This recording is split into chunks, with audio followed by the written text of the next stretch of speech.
estructura del contrato de transacción y ahí nos va a decir qué aspectos son o no son mediables. Sobre este aspecto voy a abordar un poco más adelante en la presentación. Eso es desde el punto de vista de los límites, del límite material del acuerdo. Ahora, desde el punto de vista temporal, ¿a qué nos referimos acá? Es que el acuerdo de mediación solo puede incluir aquellos aspectos del conflicto que se lograron mediar, no los que ocurran posterior al acuerdo. Es decir, lo que puede ocurrir después de firmado el acuerdo no entra dentro del acuerdo. Por eso hablamos de un régimen de la temporalidad del acuerdo. Es decir, hablamos de los límites materiales, que es mediable, que no es mediable, y del requisito de la temporalidad.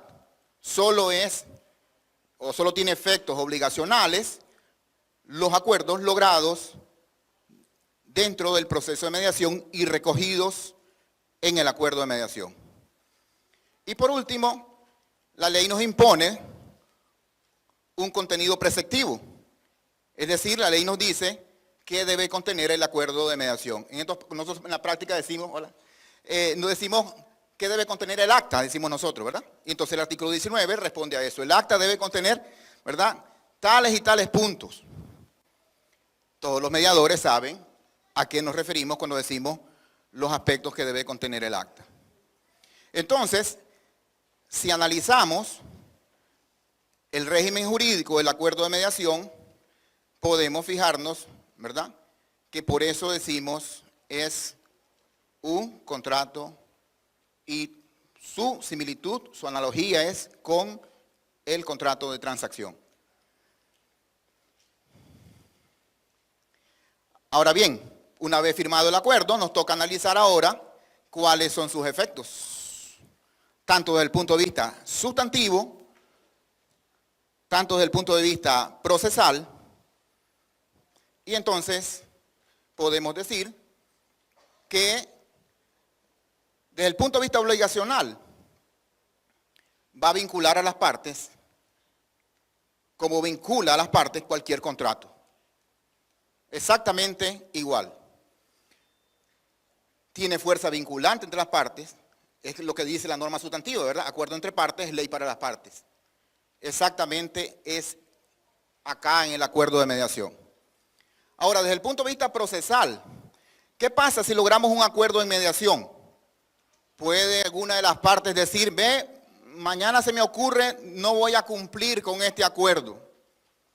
O voy a obviar que hice un acuerdo y voy a reclamar la pretensión que originó el conflicto como si no existiera el acuerdo.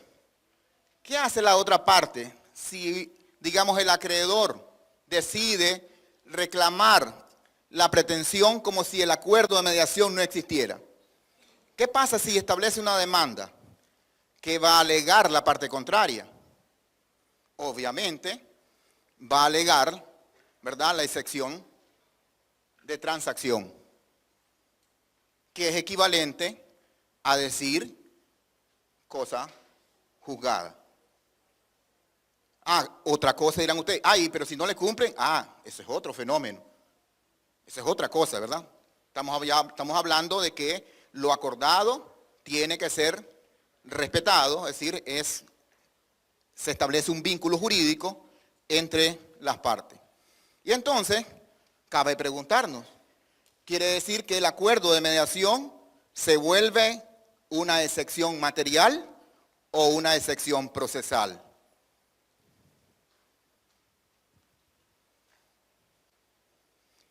Si decimos que es una excepción procesal, significa que tendríamos que debatirla y resolverla en el segundo punto de la audiencia inicial del juicio ordinario o en la audiencia única del proceso sumario.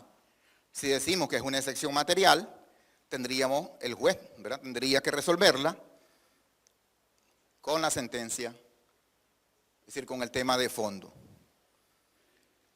¿Qué opinan?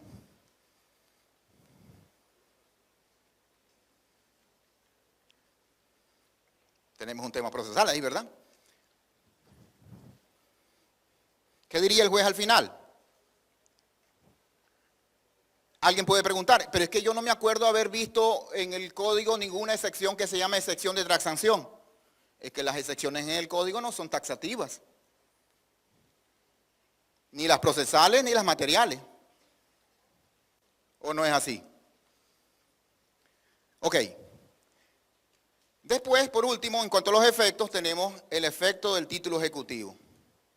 Todas esas normas que están ahí, el artículo 600.2, el artículo 600.2 numeral 4, el artículo 407, el 408, el artículo 20 de la ley 540, todas dicen que el acuerdo logrado en una mediación es título ejecutivo. Si es mediación previa al proceso, título no judicial. Si es mediación dentro del proceso, requiere homologación y también es título, también no, ¿verdad? Es título ejecutivo, pero en este caso es título de naturaleza judicial.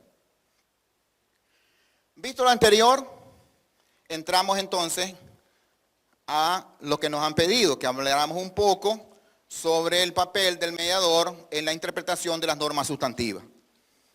Es decir, el machete de trabajo, digamos, el acuerdo de mediación tiene una importancia trascendental para la mediación. Decíamos, la mediación es a la transacción lo que es el laudo en relación al arbitraje y la sentencia en relación al proceso. Pero para lograr un acuerdo de mediación, necesariamente el mediador tiene que tener conocimientos de derecho sustantivo. Porque la mayoría de los conflictos, de las controversias que se le plantean, generan o giran alrededor de este aspecto. Y cuando digo sustantivo no estoy hablando solamente del derecho civil y mercantil, ¿verdad? Estoy hablando de todo lo que es el derecho sustantivo en general. Entonces, esa es la pregunta que tenemos que hacer. No es suficiente que el mediador conozca la teoría del conflicto, que conozca sobre las técnicas y herramientas de la mediación para desempeñar su función. O es necesario que el mediador domine las normas sustantivas, porque al final lo que va a resolver son conflictos sustantivos, ¿verdad? Que los va a volcar o los va a contener el acuerdo transaccional, o sea, el acuerdo de mediación. Y entonces, sobre este aspecto, sobre este aspecto hay una serie de, digamos, yo he tomado algunas pinceladas sobre temas que en la práctica, digamos, son frecuentes en la mediación. Por ejemplo,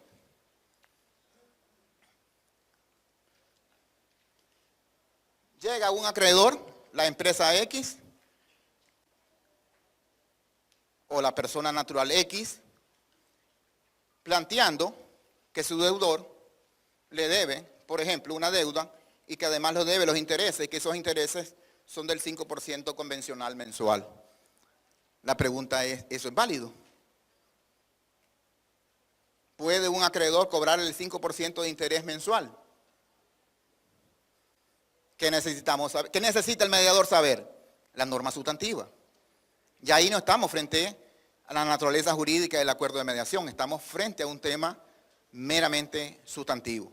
Y entonces la pregunta se puede complicar más si yo pregunto, ¿y si se trata de un banco o si se trata de una microfinanciera? ¿Cuál es la diferencia en el cálculo de los intereses? ¿Ven?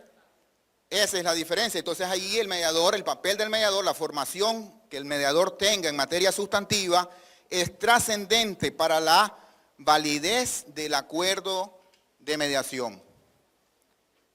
No podemos confundir las instituciones que de acuerdo a su ley tienen privilegio para cobrar intereses con tasa libre, como son las instituciones bancarias y otras instituciones financieras reguladas por la ley 561, la ley de bancos, y la ley 769, la ley de microfinanzas. Esas instituciones tienen un régimen especial y por lo tanto sus intereses no tienen nada que ver con la ley de préstamos entre particulares, ni tienen que ver nada ¿verdad?, con los límites que dicha ley impone a los intereses, tanto corrientes como moratorios, entre ellas. ¿Y si es un banco extranjero? ¿Y si es una empresa extranjera? Alguien dice, no, es que es banco, y por ser banco ya puede cobrar el interés que quiera en Nicaragua. No. ¿Acaso está regulado por la CIBOIF? ¿O acaso la microfinanciera está regulada por la CONAMI? Para que pueda invocar los privilegios que estas dos leyes les otorgan a esos acreedores. Eso es derecho sustantivo y tenemos que diferenciarlo.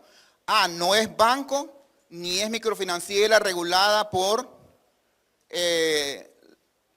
la CIBOIF y por la CONAMI. Bueno, entonces entra dentro del paquete de los comunes mortales, ¿verdad? Y entonces no puede cobrar los intereses que quiera. Incluso alguien dice, no, pero es que yo no estoy prestando dinero, yo estoy haciendo una compraventa a plazo. Y entonces yo puedo poner los intereses que a mí me dé mi gana. No, señor. No, de ninguna manera. Fíjense en el artículo 75 de la ley 842, la ley, yo le llamo de consumidores. Trata igual a los contratos de compraventa a plazo o a precio aplazado, como los contratos de mutuo. Es decir, porque si no sería fácil burlar la ley, ¿verdad? Alguien dice, bueno, no voy a poner préstamo, le voy a poner contrato X y entonces voy a cobrarle interés porque yo no estoy prestando, yo estoy vendiendo. Sí, pero al final está cobrando intereses por el saldo deudor. Y ese saldo deudor no puede asumir un régimen jurídico que no esté contemplado, ¿verdad? O no esté exento para las instituciones que ya mencioné, ¿verdad? Ley 561, Ley 769.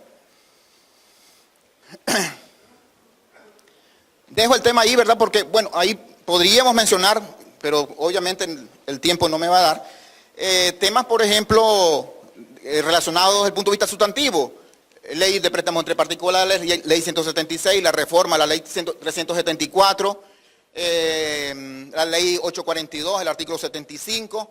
Esas normas son como la almohada para el mediador. Son sus normas de cabecera. ¿Por qué? Porque él tiene que fijarse dónde puede y dónde no puede hacer un acuerdo. Porque incluso podría llegar a una mediación un prestamista, ¿verdad?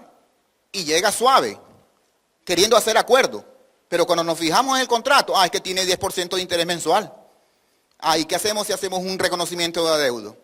Saneamos, santoleamos una ilicitud en un acuerdo de mediación por desconocimiento de la norma sustantiva.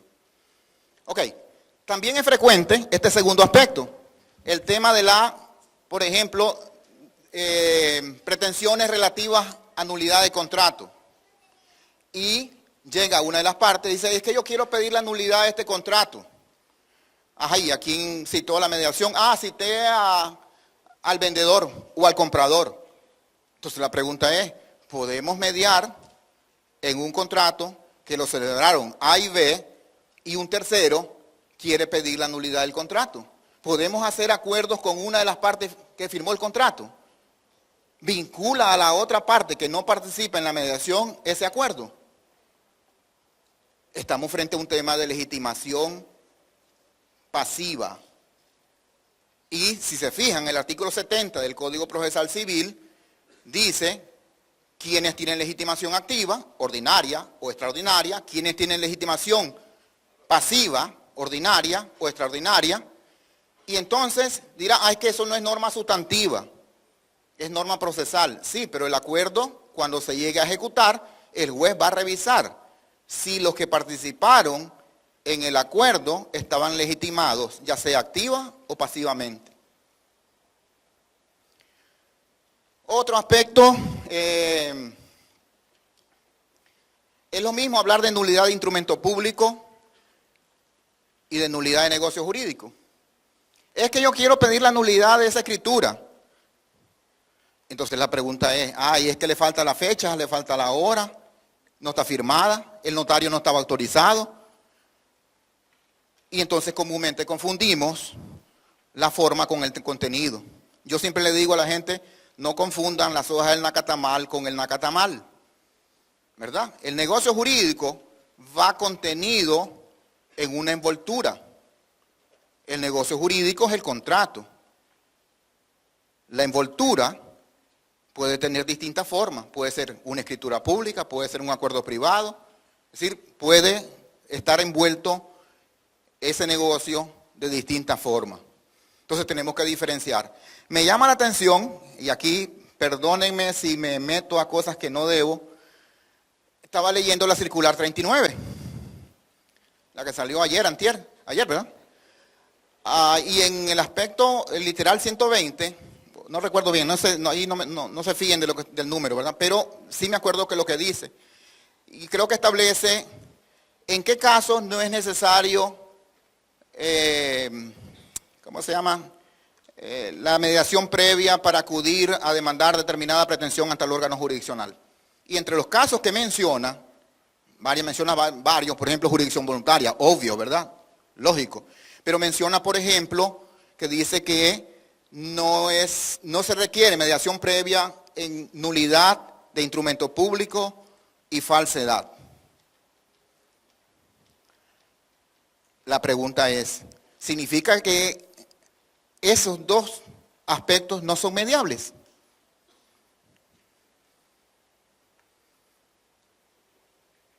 No hay mediación. Alguien puede decir, sí, la circular dice que no hay mediación previa. Espérese, pero que son dos cosas distintas. Una cosa es que yo no necesite llevar la constancia de no acuerdo como requisito de admisibilidad de la demanda, y otra cosa es que ese aspecto que tiene un contenido patrimonial y desde el punto de vista del contrato de transacción es negociable. ¿Qué pasa si yo llamo a alguien que quiero demandar la nulidad de un instrumento público y logramos un acuerdo ante un mediador? ¿Tiene validez o no? Esa es la pregunta. Por eso lo digo, ¿verdad? Porque puede llevar a confusiones. Alguien puede decir, no, es que eso ya no es mediable. No, porque entonces estaríamos admitiendo que la circular reformó el Código Civil. Y alguien me dirá, pero eso es frecuente. No comen, ¿verdad? Pero lo que tenemos que analizar es, ¿está diciéndonos la circular que ese tema no es mediable? ¿O nos está diciendo, en este tema usted no necesita llevar acuerdo previo? Agotar la mediación previa. Son dos aspectos distintos. ¿Me explico? Entonces, cuidado con la lectura que hacemos de esa circular. Bueno, al menos esta es mi opinión personal.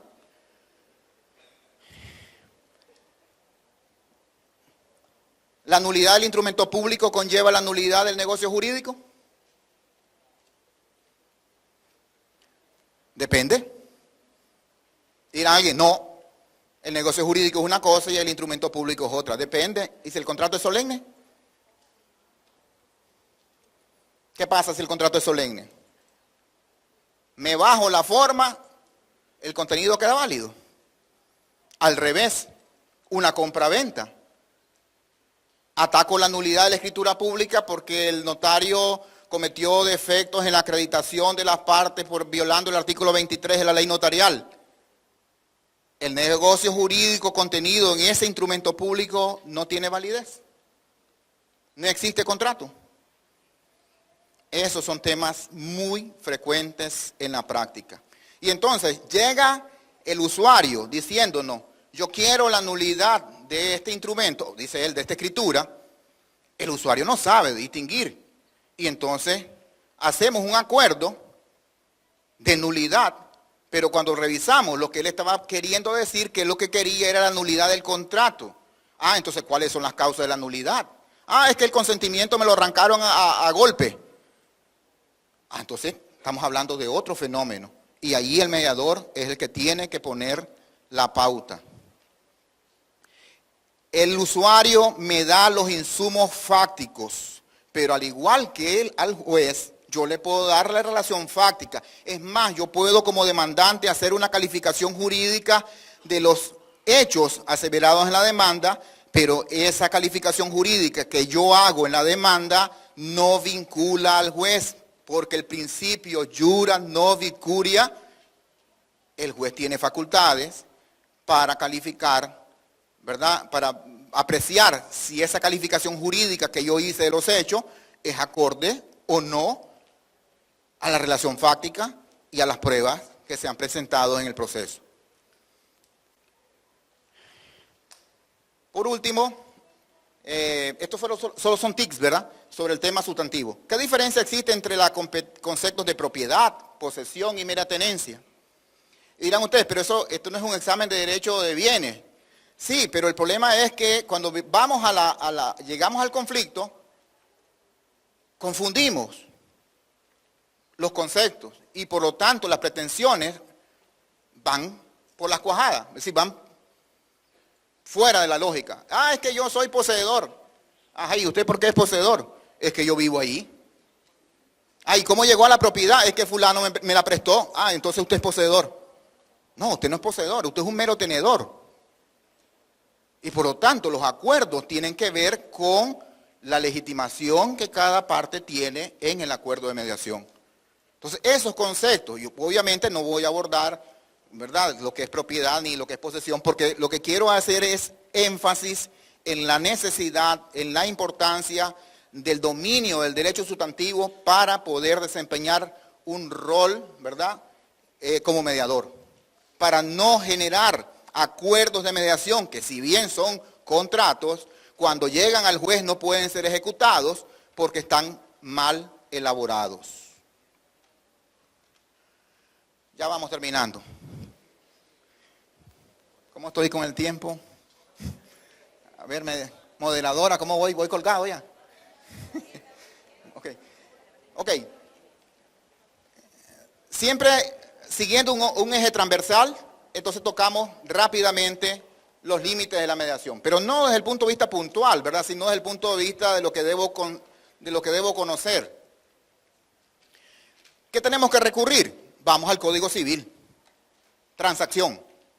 ¿Qué es mediable? O sea, en otras palabras, ¿qué es transable? Las materias en las que las partes tengan libre disposición conforme a derecho. Eso es la norma, ese es mi norte. Ya después vienen una serie de normas, ¿verdad?, que te van indicando de manera puntual. Por ejemplo, ¿puedo renunciar o puedo transar sobre derechos de alimentos? ¿Puedo transar sobre derechos de alimentos ya producidos? ¿Ven? Ahí está el detalle. No es lo mismo. Una cosa es transable, la otra no. Y por lo tanto una cosa es mediable y la otra no. A eso me refiero, ¿verdad? Desde el punto de vista. Entonces lo que tenemos que aprender es quién puede transar. Es decir, quién tiene la facultad de transar. Claro está, la DIRAC, ¿verdad? Y incluso el acuerdo, la circular 39, aclara, ¿verdad? Aunque no comparto la opinión, pero bueno, aclara que las facultades de transar no es que no sean suficientes. Lo que dice el acuerdo y la circular, es que necesariamente necesito una facultad expresa para poder mediar. Aunque ya sabemos que quien puede lo más, puede lo menos. Por eso decíamos, la mediación es en relación a la transacción lo que es el laudo en relación al arbitraje y lo que es la sentencia en relación al proceso.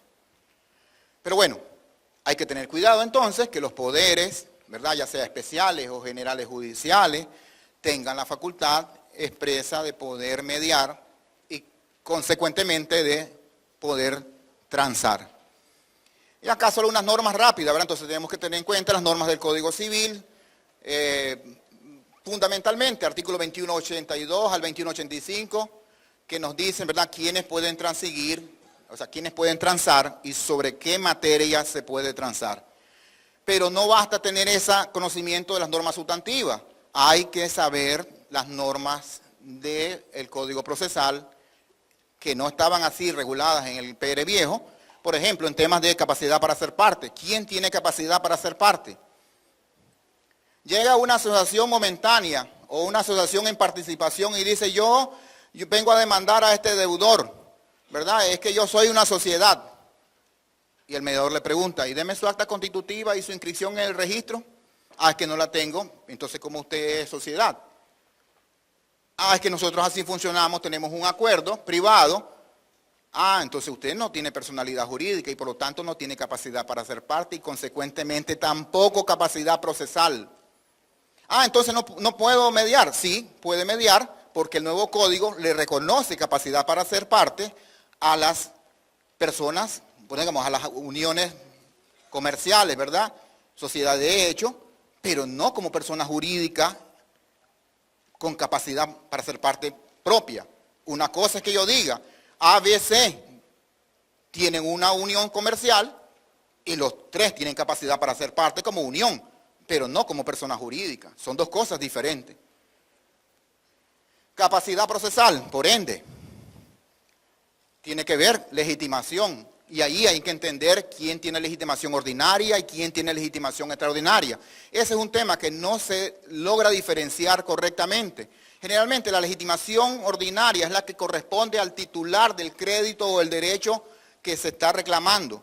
Y la legitimación extraordinaria comúnmente viene derivada de una norma expresa que regula esa facultad. Por ejemplo, recientemente miraba que un juez dice en una reforma al pacto social, dese la intervención a la Procuraduría General de la República en este trámite de reforma al pacto social.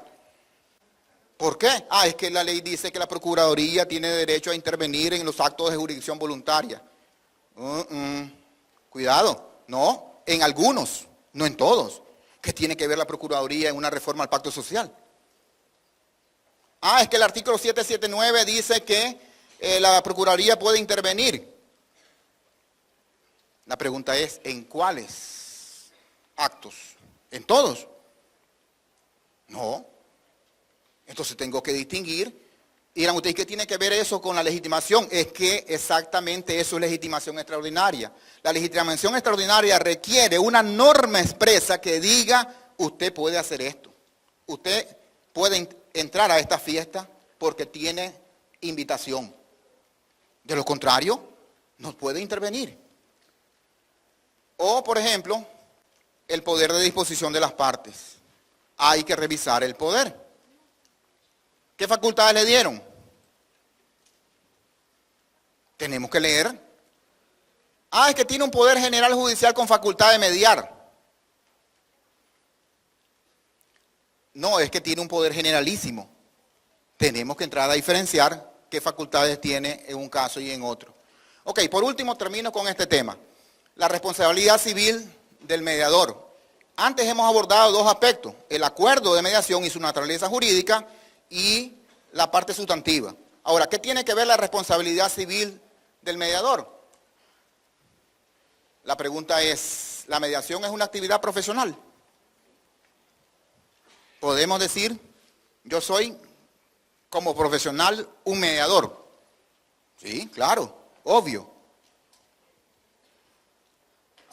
Entonces tengo que saber cuál es la naturaleza jurídica de mis responsabilidades.